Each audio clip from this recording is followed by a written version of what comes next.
in April of this year. That is also a compulsory purchase. So again, the same tests that show to us that there are good reasons for interfering with those property rights and rights of ownership to allow that compulsory purchase to happen. There are a number of differences. In the main, it operates the same way as the abandoned, neglected or detrimental, but there are some key differences.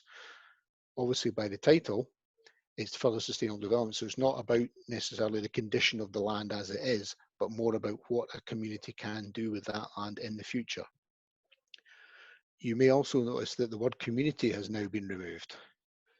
That is because this right gives communities the opportunity to ask a third-party purchaser to do so on their behalf.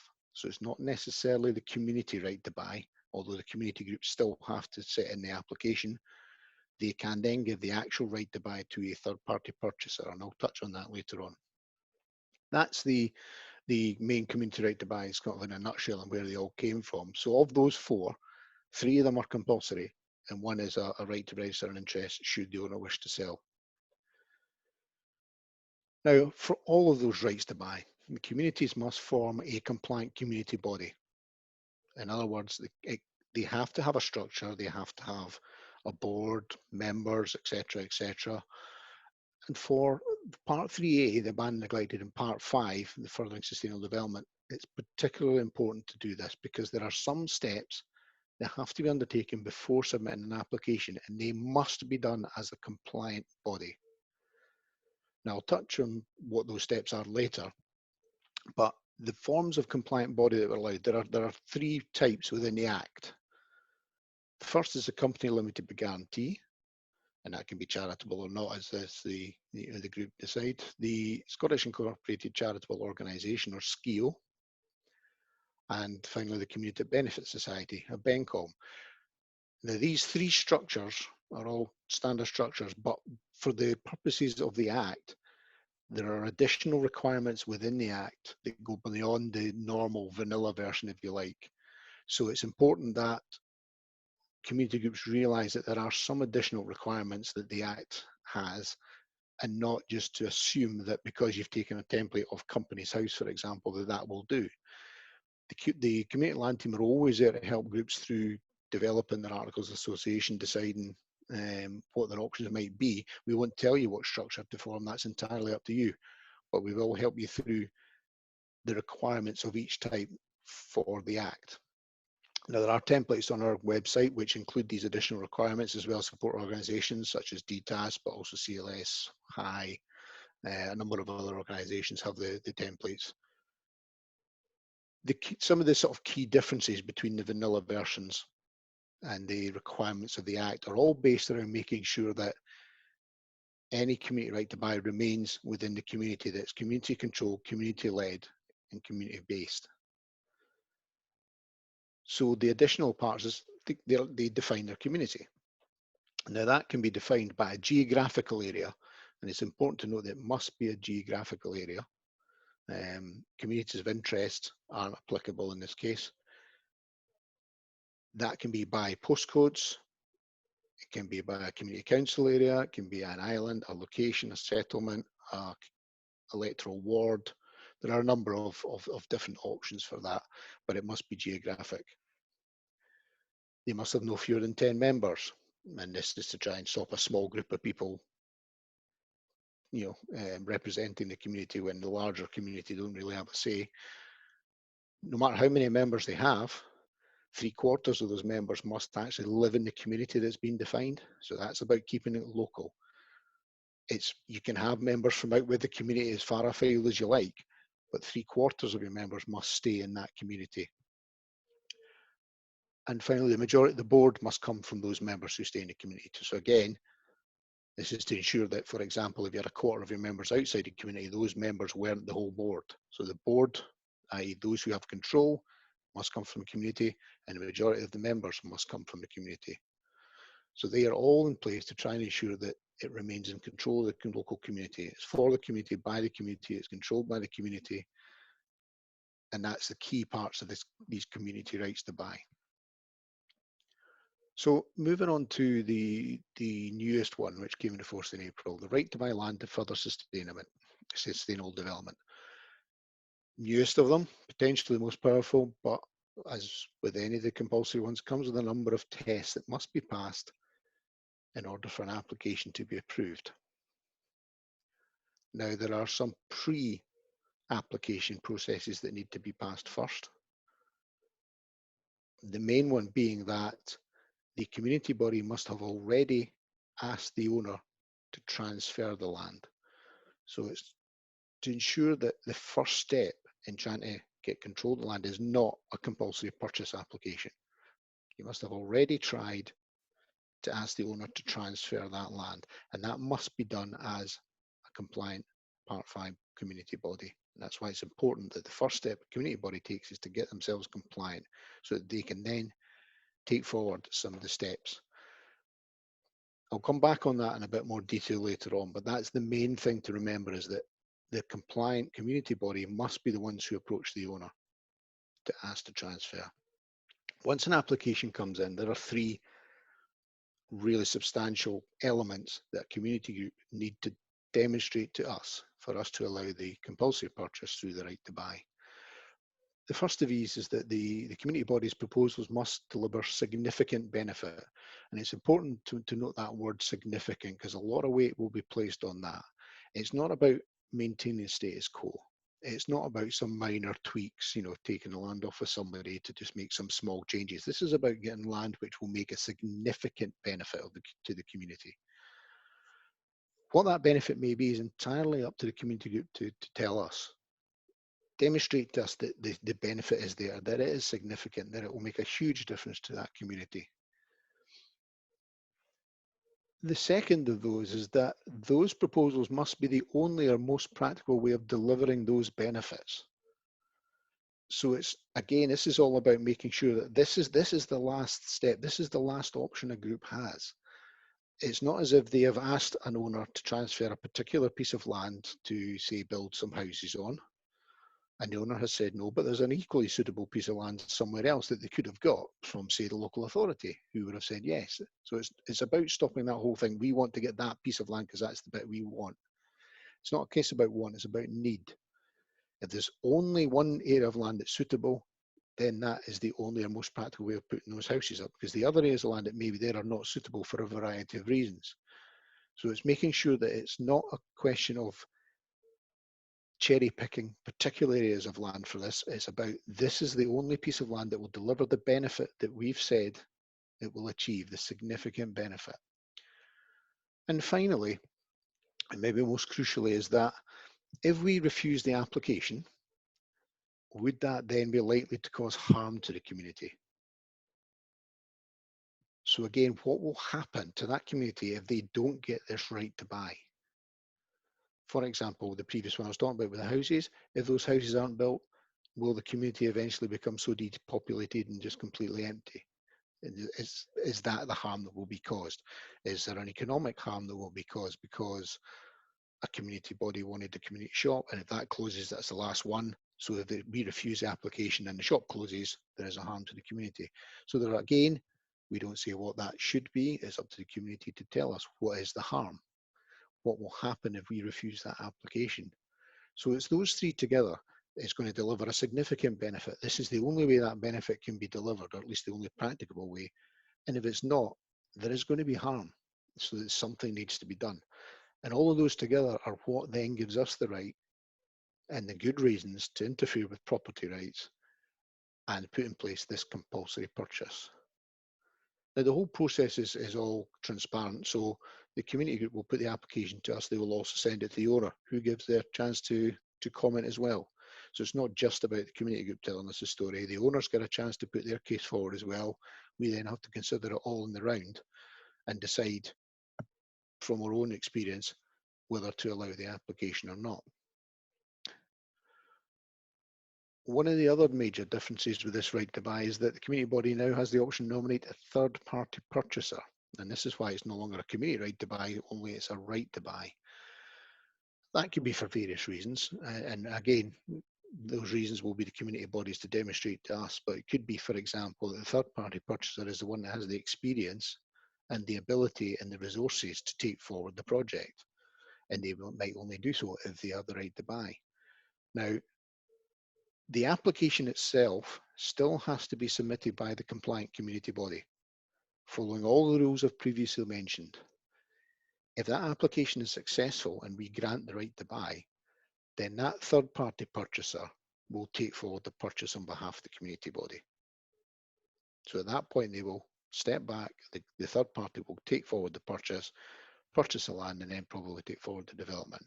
Now, the legislation doesn't say anything about the sort of arrangements between the community body and the third party purchaser that needs to be in place. But keep in mind that this whole thing is about community led, community owned, and community based. So whilst the legislation doesn't require details of that, we would like to see what the details of the arrangement will be, so that we have some comfort that that community base is still going to be there, that the community themselves will still benefit even if they've not actually bought the land, because that then all goes towards the public interest test that's part of our assessment of the application, to see that it is in the public interest to force the owner to sell the land to the third party purchaser ultimately, because the benefits that will be in place and the arrangements between that party and the community group are strong enough that the community will benefit from this, and there's no danger that the third party will wander off into the sunset with, you know, the land and the profits, and the community get no benefit. The owner now doesn't have the land. That is not in anybody's benefit to that sort of arrangement. So that's why we want to have a look at that to see if it's still in the public interest to allow the right to buy, despite the fact the legislation doesn't detail anything about a third party purchaser, who they are, what structure they are. But we would like to see some evidence of how that will be of benefit. Before I sort of just go to that final slide there, the work that needs to be done before the application comes in. I mean, I've already mentioned that the community body must have requested a transfer from the owner. That request can be of any type. It can be to buy it. It can be to pass it over for free. It could be asked pass for it. It doesn't say what it should be. Obviously, simply asking the owner to hand it over for nothing is some sort of a transfer, and it meets the requirements of the legislation. That much I can't deny. But in terms of public interest, when the application comes in, if that's all a group has done is just said, look, can you give us this land? It's not a hugely strong argument. It's perfectly acceptable, but it's not the strongest it could be. Obviously, asking to purchase it is a bit stronger. Now, the owner doesn't necessarily, well, it doesn't have to say yes at all. They can say no, and you're still perfectly allowed to go ahead with an application. If they refuse to respond at all, you can still go ahead with the application. But between requesting that transfer and submitting an application, you must leave at least 6 months. And that's essentially a bit of breathing space for both the owner and the community group to negotiate, come to terms, discuss what needs to be done. So at the end of the day, if there's another way of achieving that benefit, then that way will be found. Or in simpler terms, if we can just transfer the act and come to terms on how to transfer, that's absolutely fine. But the one thing to remember is during that 6-month period, for all of the right to buy, when we get the application from a community group, the first thing that's done, once we've checked it's a compliant application, is a prohibition is placed on the owner. At that point, they are not allowed to transfer that land to anybody else. So for the right to buy land for sustainable development, you first start talking to the owner about transferring that land. You then have to leave that 6 months before you can put an application. So in theory, during that 6 months, the owner could sell that land on to someone else. They could develop it, they could do anything they like with it, because the prohibition doesn't come into place until the application comes in. That alone is one of the reasons why, if the community have the resources to do so, we would suggest that they maybe put in a Part 2 application, the right to register an interest. Because when that application comes into us and we consider it, the prohibition is placed on that straight away. If we approve the application, that prohibition will remain in place for 5 years. That means that if a group then goes to the owner and requests a transfer, and you have this 6-month lead-in period before the application comes in, the owner still can't sell it on to anybody else except the community group. They don't have to sell it during that 6 months, but it means that if they choose to sell it, they can't do so to anyone else other than the group. So that gives a bit of breathing space, gives a bit of comfort to the groups that they can then negotiate the transfer, and if that's not going ahead, develop their Part 5 application further without the risk of the land being sold before they can pull that together. But again, that's up to the group to decide if they want to do that. And we will always provide any guidance and assistance to groups who go through any of the rights to buy. At each step of the way, we'll happily look at draft applications, draft articles of association. We will come out and attend community meetings if that's the case. Obviously, right now, that isn't an option, but in normal circumstances, we would come out, quite happily come out, do talk similar to this to make sure your community understand what's going on, and talk through any of the trickier parts of the Act. There's guidance available on our website, Scottish Government website. If you just go into the website and do a search for community right to buy, that'll take you to the various pieces of guidance. The guidance for Part 5 isn't there yet. I'm still making changes to that guidance in response to stakeholder comments in the last few weeks, but that'll be up as soon as possible, hopefully by the end of next month at the latest. There will be hard copy available that we'll hand out at events once we're allowed to attend those again. And then there'll be leaflets, sort of easy read guides and things that go along with those that people will be able to pick up at stalls at these sort of events. In the meantime, the guidance is online. You can contact the Community Land team by phone, by email. The contacts will be in the last slide. And I'm sure that Lindsay and Kerry and co will forward this on for you, so you can keep a note of those. But just the last slide there, or second last rather, is just an example of some of the communities have used the legislation, different parts of it, to gain the land that they're on. The top left there is Ulva, and the island in the far distance there. They've got a whole load of different things that they're going to be doing with that island, from housing to farming to deer control, etc., etc. Lots and lots of different projects there, getting slipways and things repaired in good state. They got that whole island there. The one to the right of that, Bonnymoor Green up in Aberdeen, which is a former bowling green, now turned into meeting space, cafe, small sort of growing spaces there. Far right was the first urban one, Action Porty, which was an old Church of Scotland building that they bought. It's got halls and things associated with that one. And then right in the bottom left is Gallen Head, which is a while back, which is a former RAF listening base, which you can just see in the top right of the picture there. Various projects in that, visitor centre, whale listening posts, some sort of underground gardening, if I remember right. I can't remember the exact technical name for it, but there's a load of different projects on the go there. So you can see there's a wide range of things that communities can do with land that they have. Contact details for the team. Again, we'll get these out to you so you can take these at your own leisure.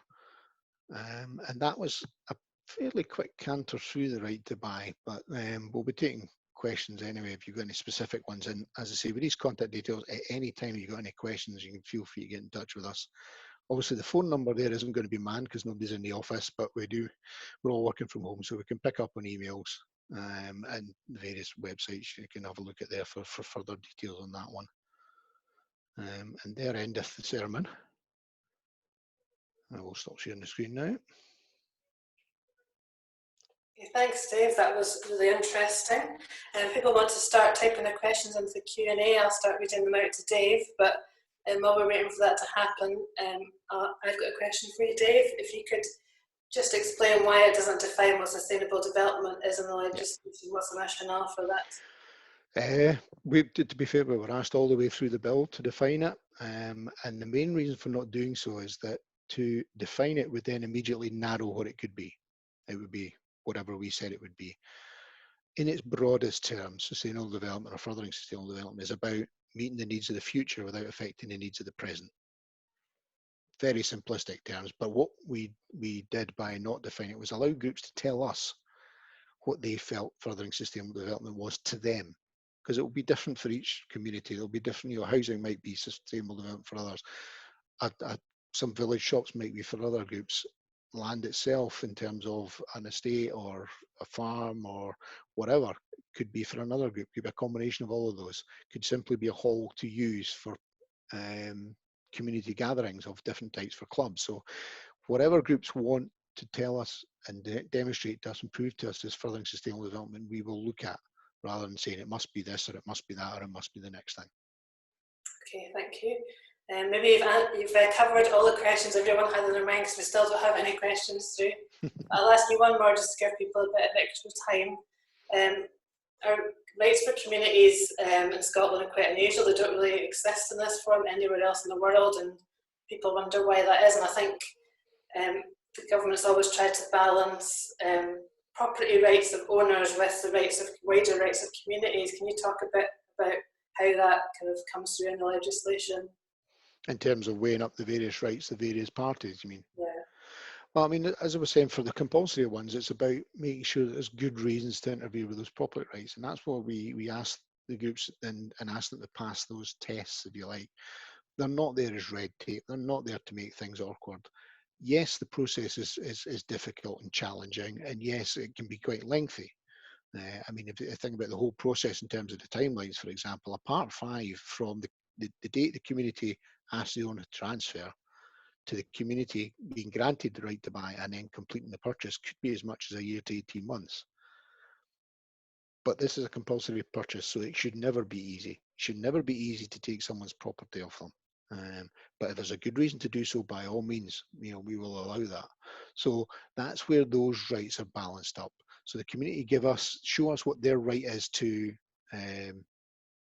the benefits that their plans could give, whether it's housing, whether it's food, whether it's sustainable, an economy, or whatever it may be. So they are rights in themselves, but equally there's property rights, and that's why we ask for that evidence, so we can balance those two parts up, take into account public interest, etc., so that we can then decide that the compulsory purchase should go ahead on the right basis. Okay, thank you. The questions are starting to come in now. So the first question from Lauren Waterman, who's asking, how do communities usually raise the funds to purchase property? A variety of ways. The Scottish Land Fund is one of the most obvious, and the fund itself has a £10 million budget a year, and is available to community groups, whether they come through right to buy or whether they use negotiated sales or asset transfer, whatever means they need. It's there. It's not just for right to buy cases. But that is, groups can apply for up to £1 million, more than £1 million in exceptional circumstances, but up to £1 million is the sort of limit normally with which to purchase property. Now they can apply for up to 95% of that purchase price, so they still have to raise some themselves, and they've used a variety of means, whether it's community shares, whether it's crowdfunding, whether it's going to other funding groups to look for additional money that way. Sometimes it's as simple as asking for a reduction in the price from the owner and putting that forward as a saving that way. We've managed to ask them to reduce the price to 60%, so we've saved 40% of the purchase price. So there are different ways to lower that price, and the various funds available over and above the land fund to get the money. But for communities purchasing assets, land fund over the last few years has been one of the main ones. Okay, thanks. So there's a very similar question to that, asking about what's going to happen to the land fund after the current one ends in September. Any indication of what the future is going to hold? If only I did. The reason it's only up to, well, applications up to September. The fund itself, it runs until the end of the financial year, so up until the end of March next year. It's quite simply that there will be a new administration potentially. There will be a set of elections in May, I think, Scottish elections. So it may be a new political party in power. It may be a mix. Could be anything. But what they can't do is a current incumbent party can't impose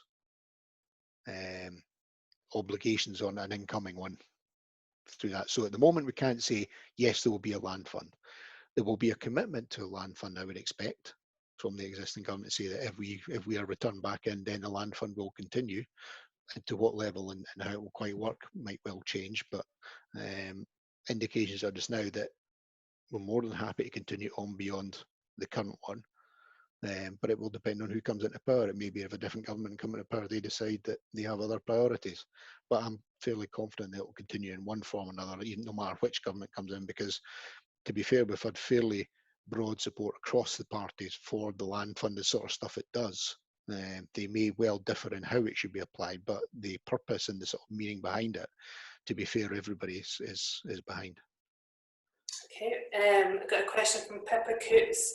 Pippa's interested in communities who use an asset such as a pub or a hall, but don't live all close together. Can they buy land? How does the definition of communities geography impact on town and urban purchases? I mean, the bottom line is the community can define themselves by whatever area they like, but it has to be geographic. So it can be as small or as large as they like. When we talk to groups, we're try and ask them to think of some of the practical issues, because a lot of groups first and foremost want to include everybody in a wide area in their community definition, which is all well and good. You want them all to use that. But for the purposes of the Act, you've got to remember at some point during the Act, the community will have to do a ballot of that whole community and get 50% of those people to return the ballot and 50% of those to be in favour. So the larger you go with your community and the wider you go with it, the trickier that's going to be. So we do try to tell groups to keep it as small as they can do, but still make it meaningful in terms of the number of community involved. So not right down to necessarily a single postcode with 5 people in it, but but don't go as wide as taking in a whole sort of Lothians or anything like that. So you can talk to us about what's a practical size, but communities tend to have a better feeling themselves for what they decide, what they feel is their own community. Ones that are dispersed over a wide area are trickier, because obviously you're going to have to take, it's all very well saying that your community members are dotted here, there and everywhere, but in that area there'll be a lot of people in between those dots that aren't necessarily members of community and might not necessarily be in favour of what you do. They would have to be included in a ballot. So there's a bit of a balance there about trying to be as inclusive as possible, but also trying to give your project a chance to say and represent the community that you feel you are and that will be in favour of this one. In terms of the urban sense with communities, obviously they tend to define by smaller physical areas. So they generally use postcode units, several of them, but they can use postcode units. But obviously there are more people in it. You also tend to find that in urban areas there's a lot more communities closer together. So trying to not to, if you like, cross over into somebody else's patch, if you like, is sometimes a bit of a tricky one. But you also have a lot of communities of interest involved as well. So if it's a hall, it'll be mostly used by communities of interest rather than geographic ones. So it's sometimes quite tricky to differentiate between the community body who's taking forward the right to buy and the community of users who will then use that asset in the future. And sometimes that's something the community groups have to try and make a judgment call on. Well, this is the community as far as the right to buy is concerned. This is the community that will own this asset. But obviously the much wider community are more than welcome to use it. Okay, thanks, Dave. Rewilding Scotland and building a green economy is another policy that the Scottish Government is putting forward. Will it be possible to use investment available to rewilding to finance compulsory purchase of land, moors or hills? Not directly across. It can be used as part of a package. As I said earlier, that Land Fund is one source of money to buy it. It's only a maximum of 95% of the purchase price, so there's going to be some found. So if other funds from other parts of the government or the private sector or the third sector are used in conjunction with money from the Land Fund, that is fine. But you can't take money from one fund and use it for the purposes of another particular fund. It will have specific purposes, and if your plans are those purposes, then that'll be perfectly valid. But they'd have to watch on crossover on exactly what funds are there for. So it can be used as part of it, but I would doubt that many of those ones, the rewilding funds, are there specifically for rights to buy. And a short question, but an important one. Is there anyone that a community cannot buy land from? You're not allowed to buy someone's home on a compulsory purchase, or any of the rights to buy for that matter, that you're not allowed to register a right to buy in somebody's home. There's no way we will take people's homes off them under this. There are some other exceptions. For example, if there's sometimes with SSSI, depending on exactly what that is and what the community group's plans are, there are other designations that's maybe more akin to the abandoned and neglected right to buy than anything, that the condition of the land may be such that there is nothing to be done because of a particular designation on it. But the right to further sustainable development, that's pretty open. The main one is that somebody's home is excluded. and land associated with that as well. So if there's buildings that are used as part of the home, but not home itself, they're excluded. The regulations cover the sorts of things that are excluded, but I would say the main thing is somebody's home. Okay, thanks. Another question from Pippa, asking how communities raise funds to develop the property they buy. I think you're probably in a better place to answer that one than I am. There will be loads of different ways. The land fund does allow a small amount of development money as part of the package, but most of it has got to be for the actual purchase itself, and most of that development money is for the maybe the hiring of a development officer to take forward plans. Maybe some small elements of legal costs, but there's things like regeneration fund, as you mentioned earlier, somebody talking about rewilding, etc. Some of those funds could be used for the development post-acquisition. Bank loans, community shares offers, crowdfunding, various grants and aids can be used as well. So there's a lot of different ways. I think, though, to be fair, it's a pot that's shrinking. And it's probably one of the harder parts in terms of getting funding is how do you get the fund after. I think one of the things between this act and say the Part 3A is that the Part 3A is about something being abandoned and neglected. So by definition, there's a lot of work required. Furthering sustainable development, maybe not so much. So the post-acquisition costs will still be there, no doubt, but they may not quite be as drastic as something under the abandoned and neglected might be. But the land fund, for example, is there for the acquisition, not the post-acquisition development.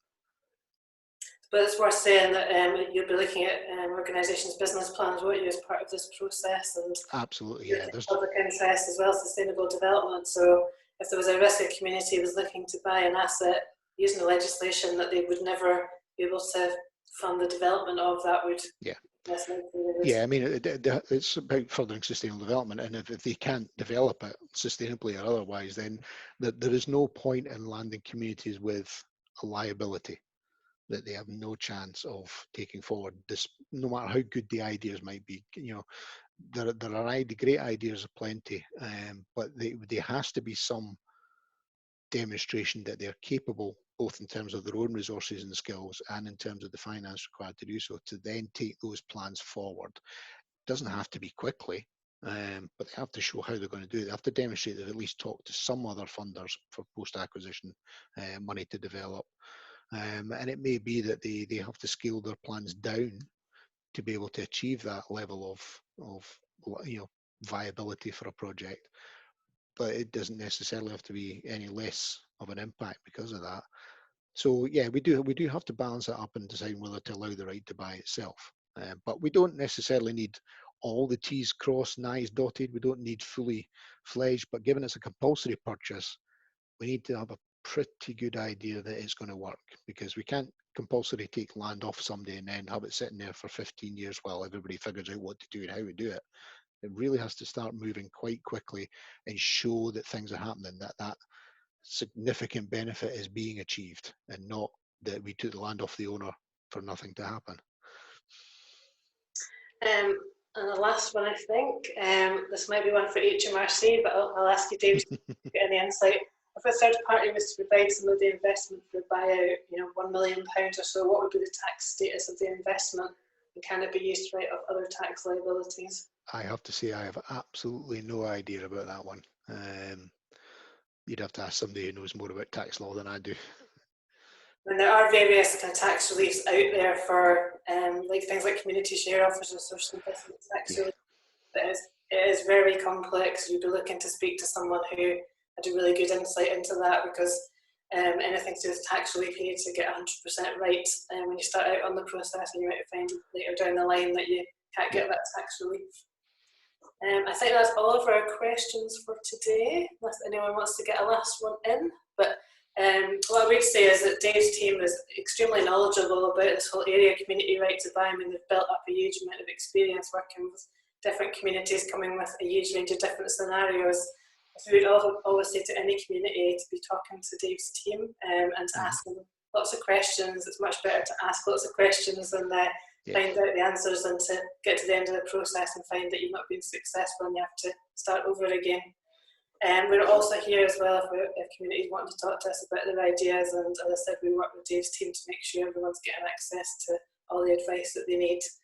We've got a copy of Dave's presentation, so we'll make that available to people, and we'll also be uploading this webinar onto our Vimeo account and making that available through our Twitter and Facebook accounts as well.